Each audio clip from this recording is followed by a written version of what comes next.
दिल्ली जिला अध्यक्ष एडवोकेट अजय खटना जी, जिला महामंत्री गीता गुलेटी जी, जिला उपाध्यक्ष टीना आहूजा जी, महिला मोर्चा जिला अध्यक्ष चंचल जैन माही जी और महिला मोर्चा जिला महामंत्री अलका त्यागी जी, नीलम गुप्ती जी और सभी बहनों को नमस्कार।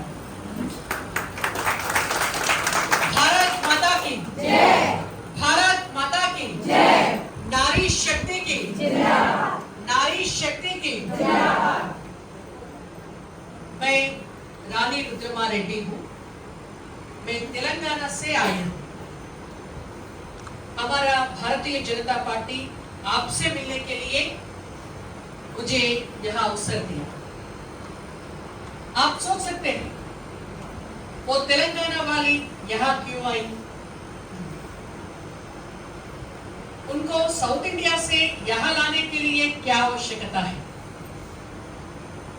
लेकिन हमारा भारतीय जनता पार्टी को पूरब, पश्चिम, उत्तर, दक्षिण वो भेदभाव नहीं है।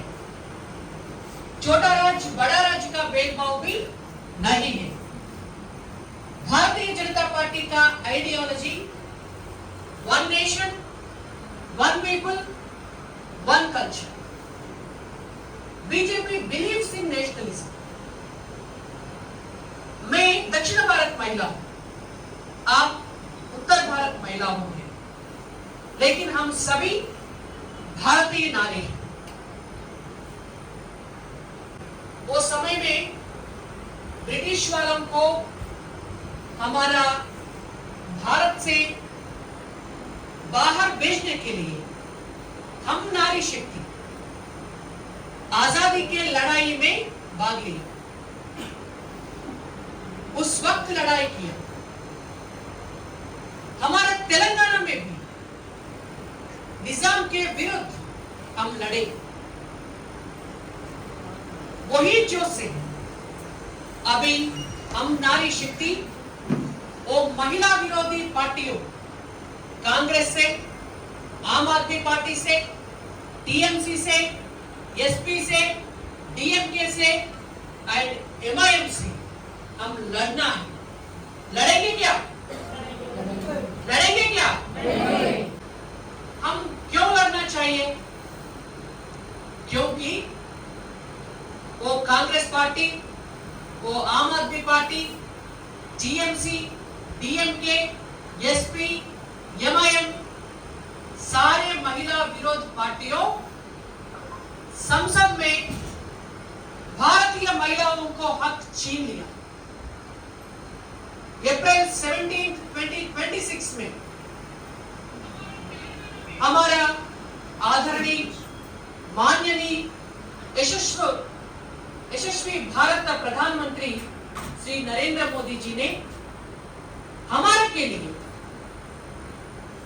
भारतीय महिलाओं के लिए आरक्षण देने के लिए महिला आरक्षण बिल लाया था। लेकिन वो महिला विरोधी पार्टियों वो बिल को विरोध किया, इसीलिए बिल पास नहीं हुआ।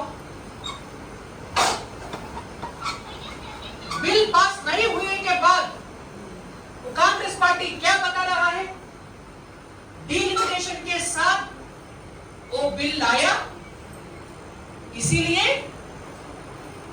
हम उनका पास नहीं हुए।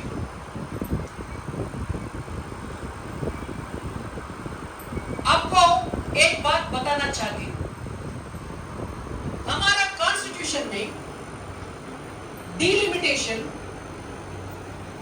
आबादी के आधार पर करने के एक नियम है। और डिलिमिटेशन हुई के बाद महिलाओं को आरक्षण दे सकते हैं। वो नियम वो कांग्रेस पार्टी को भी मालूम है, लेकिन उनको इच्छा में महिलाओं को आरक्षण देने के लिए इच्छा नहीं है। उनको मन में इच्छा नहीं है। इसीलिए बिल को कांग्रेस पार्टी विरोध किया। कांग्रेस पार्टी का इतिहास में कभी भी महिलाओं के साथ वो पार्टी नहीं है।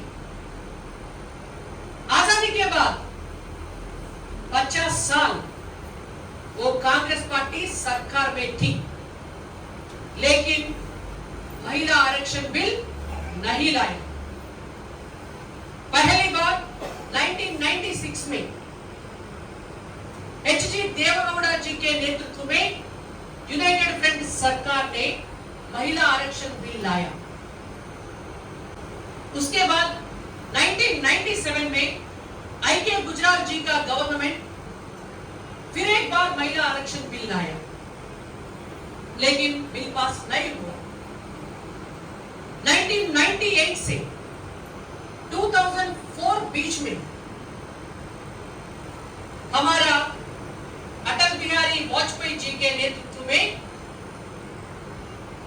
उनके सरकार और एक बार महिला आरक्षण बिल लाया, 4 बार लाया था,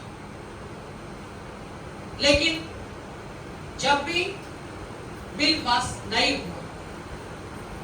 2004 से 2014 तक 10 साल 2 बार कांग्रेस पार्टी सरकार में थी। 4 साल के बाद 2010 में राज्यसभा में महिला आरक्षण बिल इंट्रोड्यूस किया, पास हुआ। अगले दिन वो महिला आरक्षण बिल लोकसभा में इंट्रोड्यूस करना था, लेकिन कांग्रेस पार्टी नहीं इंट्रोड्यूस किया, क्योंकि लोकसभा में बिल पास होने के बाद राज्यसभा में इंट्रोड्यूस करते तो वो बिल पास हो जाता। वो बिल पास हो जाते तो महिलाओं को आरक्षण मिल जाएगा। वो बात उनको मालूम है, इसीलिए उनका मन में आरक्षण देने के लिए इच्छा नहीं था। इसीलिए लोकसभा में 4 साल बिल इंट्रोड्यूस नहीं किया। यही है कांग्रेस पार्टी का नियत। अभी 2040 के बाद हमारा प्रधानमंत्री नरेंद्र मोदी जी ने 2023 में महिला आरक्षण बिल संसद में लाया, वो बिल पास हुए। हम भारतीय नारियों को संसद में और विधानसभा में आरक्षण देने के लिए ज्यादा प्रयास किया। वो कॉन्स्टिट्यूशन नियम पर डिलिमिटेशन हुई तो महिला आरक्षण आ जाते। इसीलिए डिलिमिटेशन करने के लिए नरेंद्र मोदी जी ने प्रयास किया। वो डिलिमिटेशन आबादी के आधार पर करने के लिए हमारा दक्षिण भारत वालों को एक मांग है। ये मांग है कि डिलिमिटेशन आबादी का आधार पर करते तो कोई अन्याय नहीं होगा, लेकिन नुकसान होगा। इसीलिए आबादी पर डिलिमिटेशन करने के नहीं चाहते हैं। यही कारण ध्यान में रखते हुए नरेंद्र मोदी जी ने सभी राज्यों को एक ही अनुपात से 50% से सीट्स बढ़ाने के लिए एक प्रस्ताव लाया था। वो प्रस्ताव दक्षिण भारत वालों के लिए अच्छा प्रस्ताव था। वो कांग्रेस वालों को भी वो मालूम है, लेकिन उनको महिलाओं को आरक्षण देने के लिए इच्छा नहीं है। इसीलिए बिल को वो पार्टी विरोध किया। वो बात जनता में ले जाना है। ले सकते हैं क्या? वो कांग्रेस पार्टी से, आम आदमी पार्टी से, टीएमसी से,